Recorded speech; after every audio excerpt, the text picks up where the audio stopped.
É a hora dele que adestra nosso bolso, não é? Para que a gente tenha um É hora pouco que a gente fala mais de de coisa boa, né, consciência. Ariane? É isso, de coisa boa. A gente torce para que seja um assunto bom para todo mundo. Alexandre Arce, bom dia, bem-vindo. Clariane, tudo bem, Diego? Bom Sempre um dia. prazer estar aqui para poder falar um pouquinho desse tema tão gostoso, né? Falar do dinheiro. Antigamente as pessoas brigavam por conta dele, e quanto mais a gente colocar ele nas nossas rotinas de conversa, ele vai nos proteger e vai nos favorecer em vários momentos. Não tem um meme aí que é tipo um esquilozinho que fica gritando, né? Chamando pelo Tem, é nome? muito bom A esse gente podia meme. criar um para Alexandre Arce, né? Alexandre Alexandre, me faz É. um pix! Né? Me Alexandre! ensina a usar meu dinheiro! E Vai- tem ensinado, né, É Alexandre? Quem está verdade. acompanhando já aprendeu bastante coisa. Espero que mudem muitas vezes o seu pensamento e a gente comece a entender cientificamente que tudo se passa através do entendimento.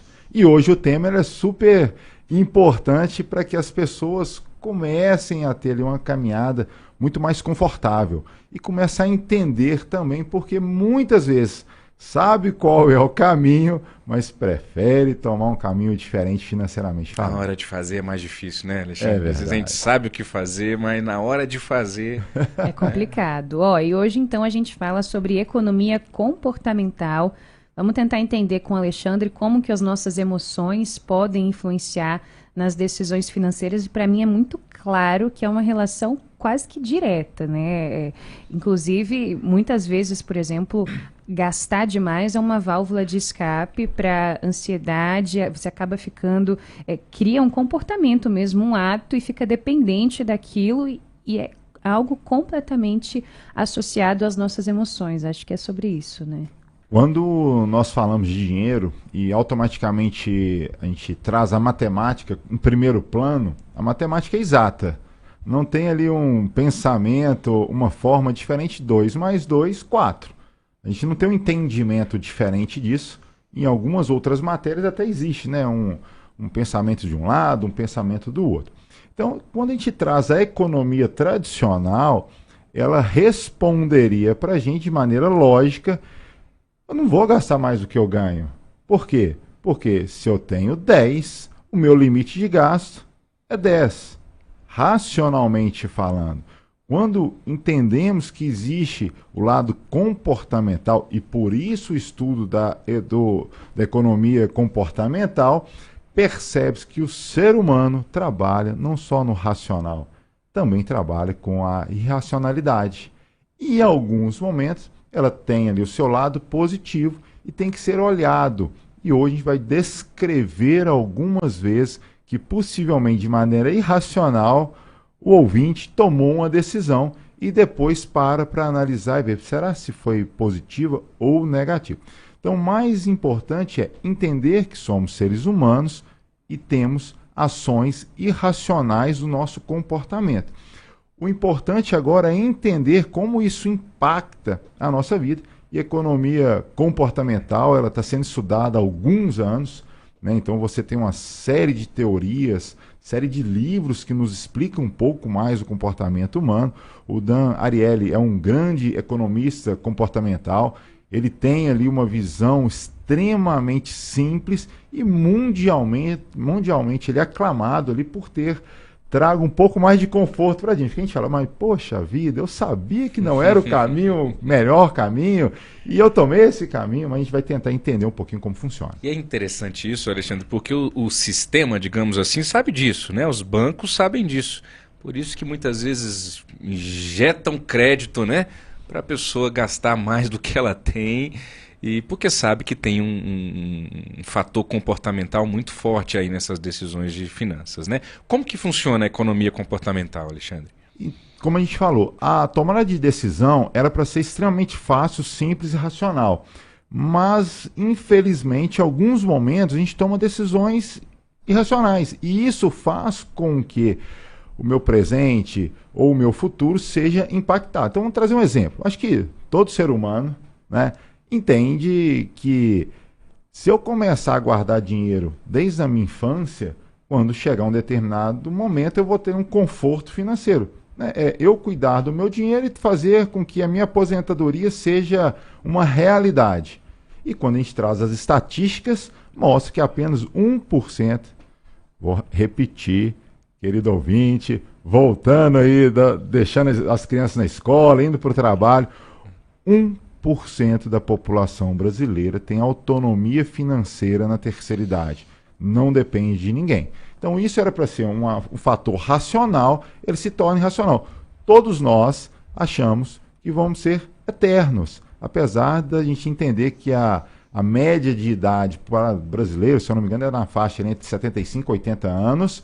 Então todo mundo entende que possivelmente o seu trilhar aqui, né, nessa terra, né, seria com essa quantidade de anos. Mas a gente vive como se não tivesse limite.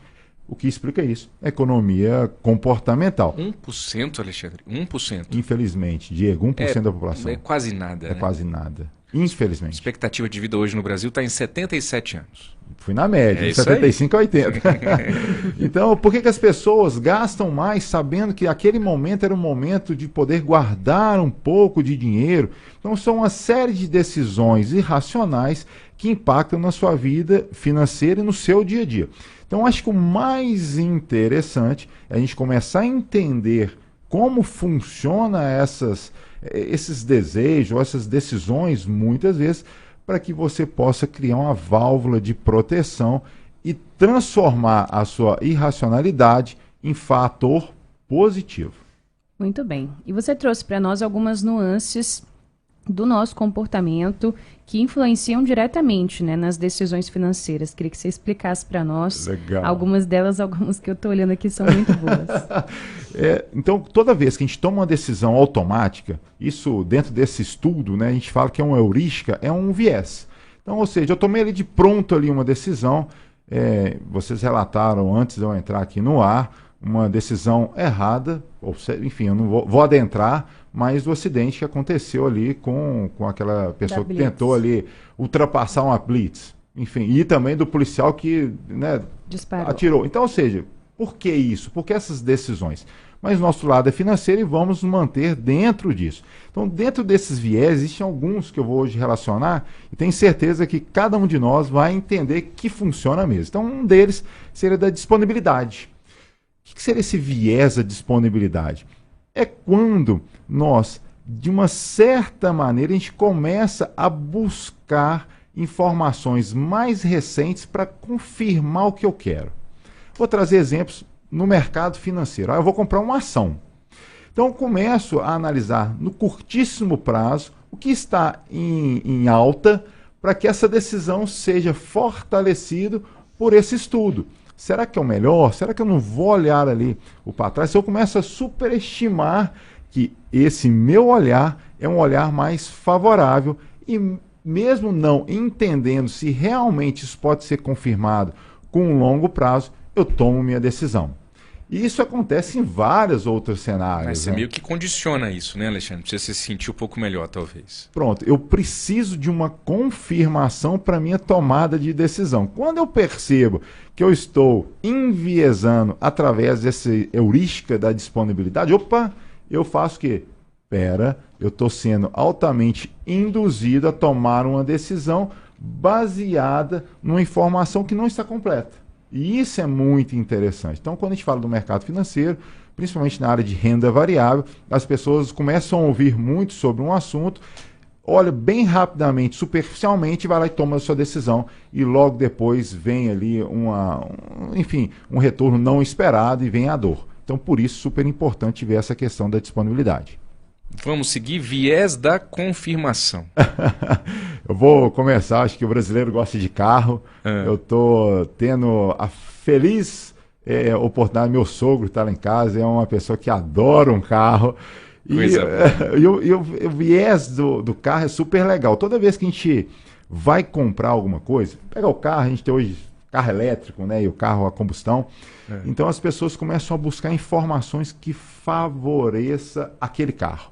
Então eu começo a buscar o que falam bem do carro elétrico. Não que seja o pior ou o melhor, estou longe de discutir.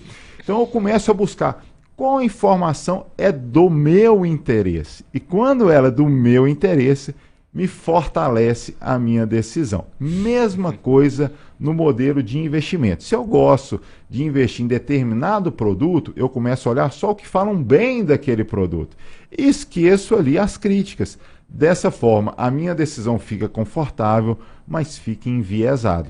Ô Alexandre, isso nesse mundo de redes sociais é um perigo, porque tem o lance do algoritmo. Então, se você toma uma decisão, nós estamos aqui conversando, ó, meu celular está aqui na minha frente, está gravando tudo que a gente está falando. Se a gente começar a falar de LCA aqui, daqui a pouco o meu Instagram só vai me mostrar bons investimentos e bons influenciadores falando da LCA, né?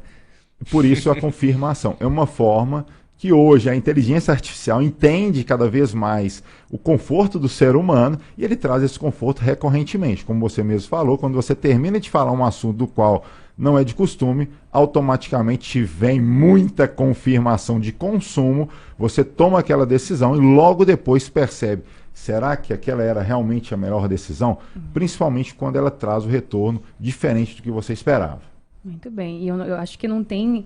Bom, tem sentimentos piores, mas é um sentimento muito ruim você tomar uma decisão financeira, às vezes impensada ou influenciada por fatores que não necessariamente são os ideais, e assim que você toma a decisão ou faz uma compra ou enfim, faz uma coisa, você fala, nossa, não era para ter feito isso, já era. E aí você percebe que de fato o seu comportamento e fatores externos meio que tomaram a decisão por você, e seu lado racional foi para o espaço e aí já era, porque foi seu dinheiro embora. Ariane, quando eu compro alguma coisa, depois eu não quero mais saber o preço dessa coisa em outros lugares. Se aparece, viu? Dá um sentimento horrível, né? Nossa.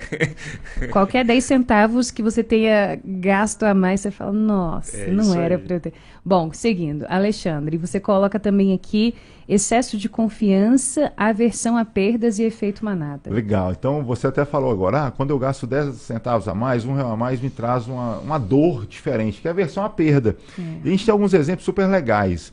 Fizeram um estudo que, se você... Vou trazer um exemplo, como a gente teve ali, eventos super legais aqui em Brasília, você compra um ingresso para um determinado evento e perde aquele ingresso. O seu gasto de tempo e o seu gasto financeiro para recuperar o que você perdeu, muitas vezes é muito maior do que você ir lá e comprar outro ingresso. Exemplo, eu começo a ter um desempenho pior dentro da minha profissão, eu começo a ter conflitos internos dentro de casa porque aconteceu determinado ponto. Então, o seu gasto para tentar resolver e não ter essa perda, ele é automaticamente muito maior do que se você falar, não, perdi, entendi, deixa eu recomeçar. E dentro do mercado financeiro é a mesma coisa. Pô, não fiz um bom investimento, entendi que não era um bom investimento, muitas vezes eu fico tentando, buscando, entendendo e vai dar e gastando tempo, ao invés de eu assumir que foi errado, uma decisão não ali correta naquele momento, finalizo e recomeço. Então, a aversão à perda para o ser humano é algo muito dolorido. Mas em vários momentos a gente tem que entender. Tem alguns pensamentos que falam, quando errar, erra rápido, porque você tem um tempo maior para a sua recuperação. Isso é para a vida e principalmente para o mercado financeiro. E tudo bem errar, né, Alexandre? Não é sempre que a gente vai acertar, sobretudo em decisões financeiras, né? Se todo mundo acertasse tudo, esse mundo seria muito chato, né? A gente erra mesmo.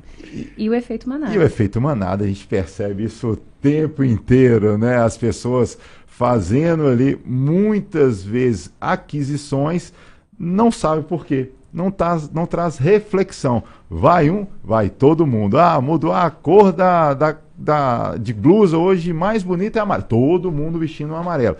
Então, por que eu estou fazendo isso? Faz algum sentido para a minha vida? Financeiramente falando, um exemplo claro que a gente viveu alguns tempo atrás são das criptomoedas. Não que sejam ruins ou sejam boas. Eu estou dizendo que muitas pessoas não entendiam qual é aquela modelagem de investimento e automaticamente começou a colocar seu dinheiro sem entender. Automaticamente você tem ali volatilidade, você tem bons produtos não tão bons e traz a dor e entende que aquilo não funciona, aquilo é muito risco. Então acho que começa a perceber, a gente trouxe 4 vieses aqui comportamentais, como ele impacta fortemente na nossa vida, e quando você entende isso, você cria um gatilho de proteção. Opa, peraí, por que eu estou fazendo isso, sendo que não é a melhor decisão agora? Eu acho que essa reflexão, a tomada e trazer para a primeira pessoa as decisões é sempre muito importante. 8 horas e 31 minutos, você está no Jornalismo da Nova Brasil FM. Hoje é terça-feira, dia da coluna Finanças Pessoais com Alexandre Assi. Aqui não tem efeito manada, aqui tem o efeito Alexandre Assi. Ele te aconselha, você acolhe ou não, mas sempre são excelentes conselhos.